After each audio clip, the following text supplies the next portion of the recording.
നല്ല സൂപ്പർ ടേസ്റ്റിൽ എങ്ങനെയാണ് നമുക്ക് നമ്മുടെ നെല്ലിക്ക ഉപ്പിലിടാമെന്നാണ് ഇന്നത്തെ വീഡിയോ.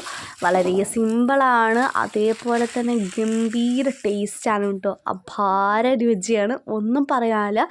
നമ്മൾ കണ്ടുകൊണ്ട് ഈ നെല്ലിക്ക ഉപ്പിലിട്ടിട്ട് ഒന്നെങ്കിൽ നമ്മുടെ നെല്ലിക്കയ്ക്ക് നല്ല കട്ടിയായിരിക്കും, അതല്ലാന്നുണ്ടെങ്കിൽ വെള്ളമാണെങ്കിൽ തീരെ ചിലവാവില്ല.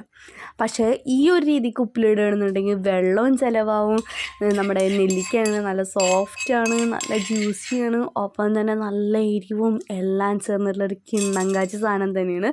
അപ്പോൾ ഒന്നും വേണ്ട, ആദ്യം തന്നെ നെല്ലിക്ക ഒന്ന് നല്ല വൃത്തിക്ക് കഴുകിയിട്ട് ഒന്ന് നമ്മൾ വെള്ളം മാറാൻ വേണ്ടി വെയിറ്റ് ചെയ്യുക. അതിനിടയിൽ ഒരു പാത്രത്തിൽ കുറച്ച് വെള്ളം, അതിലോട്ട് ഉപ്പ്, പിന്നെ നമ്മുടെ സ്പെഷ്യൽ ഇൻഗ്രീഡിയൻ്റ് ആയിട്ടുള്ള നമ്മുടെ ചീനമുളക് ചതച്ചതും, ഒപ്പം തന്നെ ചെറിയ കഷ്ണം ഇഞ്ചിയും.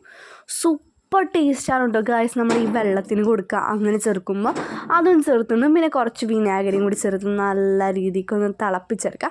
തിളച്ചതിന് ശേഷം നമ്മുടെ മുതുക്ക് പോലത്തെ നമ്മുടെ നെല്ലിക്കകളുണ്ട് കമഴ്ത്തി കൊടുക്കാം.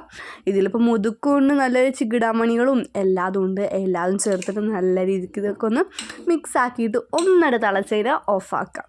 പിന്നെ എന്നിട്ട് നമ്മൾ പിറ്റേ ദിവസം വേണം ഇതൊന്ന് നമുക്ക് കുപ്പിയിലാക്കാനുണ്ടോ. നല്ല രീതിക്ക് ചൂടാറിയതിന് ശേഷം മാത്രം നമ്മൾ നല്ല ഫ്രഷ് ആയിട്ടുള്ളൊരു കുപ്പിയിലോട്ട് ആക്കാം. അതിനിടയിൽ നമ്മൾ വീണ്ടും കുറച്ചും കൂടി മുളക് ഇട്ട് കൊടുത്തിട്ടുണ്ട് കേട്ടോ. മുളക് ചതച്ച് ചേർത്ത് കൊടുത്തതെന്ന് വെച്ചാൽ നമ്മുടെ ആ വെള്ളത്തിനൊക്കെ നല്ലൊരു എരിവും എല്ലാതും വരാനാണ് കേട്ടോ.